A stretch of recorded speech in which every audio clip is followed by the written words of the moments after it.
Australians, I will never, ever visit your country. Jungle of love.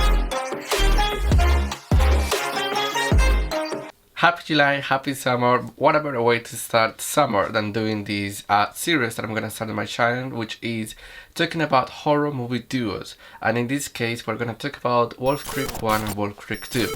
It's the perfect chance to talk about them because they are summer movies, so this is the best opportunity. So these videos will mostly be spoiler free. So the structure of this video is I'm gonna briefly talk about each film, then we're gonna talk about the characters, the antagonists. We also will be talking about cinematography, things like color scheme, score, camera shots. I will also be throwing fun facts from the film, and one of the best parts about this video is that I will include your opinions because I posted a story over my Instagram if people have seen these movies and what do they think about them. And I'm sorry if my voice sounds very bad, but it's just I've been with a flu for the last 6 years and it doesn't want to go away. To know. I can't go out. I'm sick. Boo, you whore. So Wolf Creek 1, released in 2005, directed by Greg McLean. The thrill is in the hand.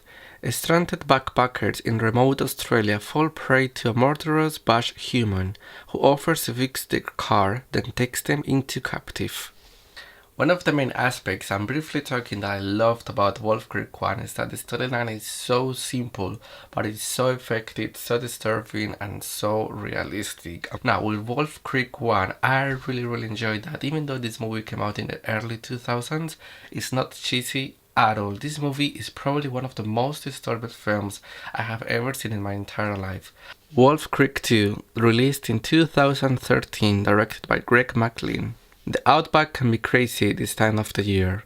Lured by the promise of an Australian holiday, backpackers visit the notorious Wolf Creek crater. The dream outback adventure soon becomes a horrific reality when they encounter the site's most infamous local murderer, the last man any traveler to the region ever wants to meet. Now, Wolf Creek 2, this is probably one of my favorite slashers in the whole horror history, and you will know why when we talk about characters, antagonists and cinematography. But I have to say, this is probably top 3 of disturbing films I have ever seen in my entire life. And the main reason is because, obviously, it's very graphic, like the gore is beautiful. Again, it's very realistic. I've been traveling a lot during the last couple of months, and like I will honestly do what these characters want to do. Like sometimes as a travelers we just don't care where we go, where do we land, what we want to do, or like the people we talk to, and that's very horrific. And after this movie, like I will really pay more attention to who I talk to when I go on holidays. Now let's start to talk about the characters between each film, and this is when I start to talk about more in depth about each film. So one of the main things that I liked about the characters from each film is that they are different, but at the same time they are similar. So for example, in the first film we'd follow a trio of friends, and that's something unique and original because sometimes in a slasher we just follow a group of friends, like 6 to 7 friends. And this film, it was just a trio of 3 friends, simple, natural, realistic. And when it comes to the second film, I also like that the characters was just a couple and they were foreigners. That was also something unique. And as the movie progresses in Wolf Creek 2, we follow a new character. I don't want to give too much spoiler because I think it's very worth it. But this character, this new character, the new guy, like you really feel the pain behind his eyes. And I just loved how the couple is connected to this character, even though they were not like relative, friends or whatever. When it comes to the characters from the first film, Liz, Kirsty and Bane, they're so friendly, they're so natural because you really feel these people. You feel they are real. You believe these people are best friends, and that's beautiful, and not in a cheesy way. For example, there is one scene where Liz is talking to Ben, and she's just been like, I really want to get out of this town. I don't feel that I can grow myself. I wanna have a better future. I want this trip to be the last one in this country, in this state. And I think that proves that in early 2000s, in a slashers, characters could have a great build up, a great description, a great personality, because sometimes during the era in early 2000s, sometimes the slashers will have just random and stupid characters that just doesn't make any kind of sense. For example, the characters from the Prom Night remake. Those characters are so cheesy and so stupid. And as the movie progresses, you really feel the pain between the characters. Obviously, I don't want to give too much spoiler, but for example, when the horrific stuff starts to happen to them, you really feel that these people care of each other, especially between the two girls, Liz and Kirsty. There is so many scenes where one of them is being tortured and the other just is trying her best to save that poor friend, and that's so painful to watch because you feel the screams, the cries. The acting was phenomenal too, and I think the acting was very natural. And fun fact, so let's start with the fun facts. Fun fact about these characters is that most of the time when it came to the torture scenes, there was no script, so the director wanted them to portray or react the way they would if this happened in real life, and a few jump scares that the actors and the actresses, they didn't know that the killer, obviously like the actor that portrays the antagonist, was not there, so the screams and reactions were natural. And that's, I think that's one of the main reasons why Wolf Creek 1 feels so realistic. Now let's talk about Mick Taylor, the antagonist from each film, from both films. And this guy, first of all, is so underrated. I don't see many people talking about this antagonist when this is one of the most disturbing and scariest antagonists ever made in horror history. Mom, can you pick me up? I'm scared.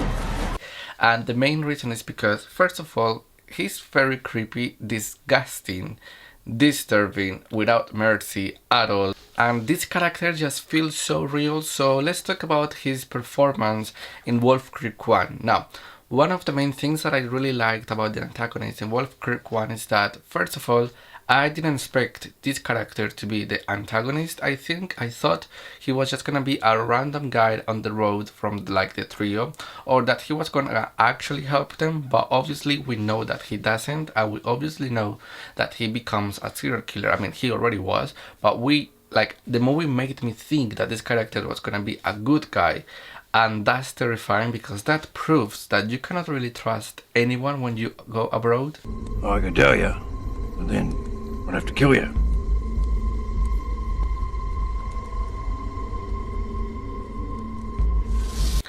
Now, when it comes to his performance in Wolf Creek 2, I have to say that is very horrifying. Like, holy shit, this character in the second film is so disturbing. I watched this movie with my boyfriend and I had nightmares on that night. I was talking on my sleep and he was so worried. Like, this character, Mick Taylor, in the second film is horrific. Like, what he does to this poor couple that I mentioned before is disgusting, is terrifying, and he loves doing that. That's one of the things that I hate about this character, but at the same time love, because obviously this proves this villain is so well written, and it's that he's loving what he's doing. Like, he's loving when it comes to torturing people, and that's terrifying. Because sometimes villains, when it comes to slashers, you just see them chasing the people and they have masks, so you don't really feel that connection between them. But because Mick Taylor is a human being, is a normal guy in his 50s, but obviously he's a serial killer, and that's terrifying because you see his joy. You see that he thinks this is normal, that he's not doing anything wrong, and that's horrific. There's another scene where this villain is talking about, and he's saying the reasons why he's doing this. And that's something I really liked about this film, because this movie explains why this character is doing this, why this character wants to be this, why did he decided to become this. He thinks that Australians are the best people in the world, and anyone that comes to his country is just a piece of crap, and he has to erase the tourists coming to Australia because he thinks Australia is pure. He doesn't want any kind of foreigners stepping in his country. So one of the fun facts about this character is that John Talbot, which is the guy that portrays the villain, he stayed in character between takes. Like, he wouldn't leave his character, and in one of the interviews he said is that because he didn't want to try to become this character in the next take. Like he would like to, when it comes to shooting, he wanted to be this character. That's it. And it's not that hard. I can do it. This is one of the fun facts that I found very interesting, and is that John Jarratt, which is the actor that portrays Mick Taylor, he was the first and only guy to audition to this character. And this fun fact was very, very disgusting, and it's that the actor, he basically didn't shower for the days that this movie was taking place. Like, he basically didn't shower for like who knows how many days, and that's disgusting. And the actor said that the main reason why he wanted to do this is because he wanted to like give Mick Taylor what he will look in real life. So he said Mick Taylor is someone that will smell disgusting. Mick Taylor is someone that will not look clean, and that's why he did that. So basically, the actor says from the first film, they say that, well, because they have so many scenes where the actor, obviously the antagonist, is close to their face, and they say that his breath was disgusting, and that's why the reactions were so natural and so disgusted, because they couldn't stand his breath. Now, when it comes to the cinematography from the Wolf Creek duo, it's that they are so different, and one of the things that I loved about the most about the cinematography is that the landscape in each film is so different. So for example, and they also have similar landscapes, in this case obviously the Wolf Creek. So when it comes to the first film, one of the things that I love the most about the cinematography is that the movie takes mostly place during nighttime, like evening, nighttime. And at the same time, the second film, and that I found that very interesting, is because in the second film, the movie takes mostly place during daytime. Like, now, one of my favorite parts about the cinematography from each film is that the first film feels like a documentary. Like, the first film doesn't feel like a film. Personally, I felt that I was watching a documentary, and that was even worse. The second film doesn't look like a documentary. The second film looks like a proper film, very professional and stuff. The first film uses many close-up shots, especially to our victims, especially during nighttime, because obviously during nighttime. And when it comes to the second film uses more wild shots when it comes to the landscape, and the main reason is because there is more chase scene. Like, our antagonist is chasing our characters in very different ways. For example, by car, by feet, and even on a horse. Like, our antagonist was riding a horse while chasing one of our characters. One of my favorite shots from the second film is that antagonist is riding a horse while there is a sunrise, and that looks so disturbing. I think the soundtrack in these films are beautiful, especially in the second film, because obviously, like I said before, the second film has so many torture scenes, and you feel everything that is going on. If the antagonist is stabbing someone, you feel that, and if someone is screaming, you will feel and you will hear those screams. Especially, there is one torture scene, mostly at the last act of the second film, and what happens to this character is disgusting, and what was happening. It had to do with fingers, and obviously, you know, when it comes to torture and fingers, you feel tense. Like, even right now I'm feeling tense by talking about it because it's so graphic, but I love that. Now, the most important fun fact about Wolf Creek, the duo, is that they are inspired on true events.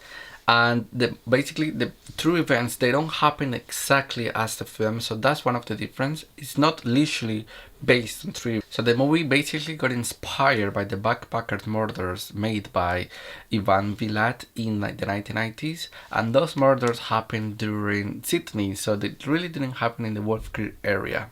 So a fun fact that I found is that Milat was convicted of the murders on the 27th of July of 1996 and was sentenced to 7 consecutive life sentences, as well as 18 years without a parole. He died in prison on 27th of October 2019, and he never ever confessed if he made the murders, and he never ever confessed where he placed the bodies from some of the victims. So, and that was in 2019, and I still believe until this date they haven't found some of the victims, so that's horrific.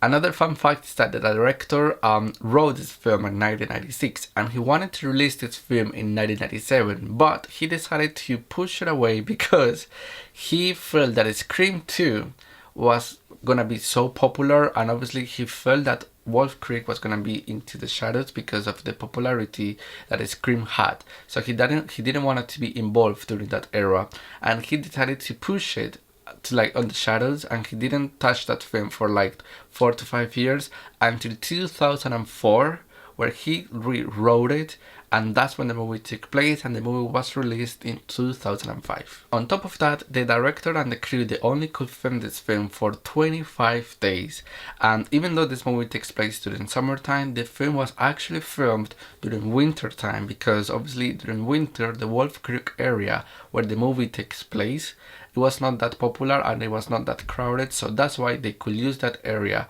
easily. Now, a few fun facts that I found very interesting is that one of them is that after the release of the first film, this film was banned in many states on many parts of Australia, and it was banned in many countries in Europe.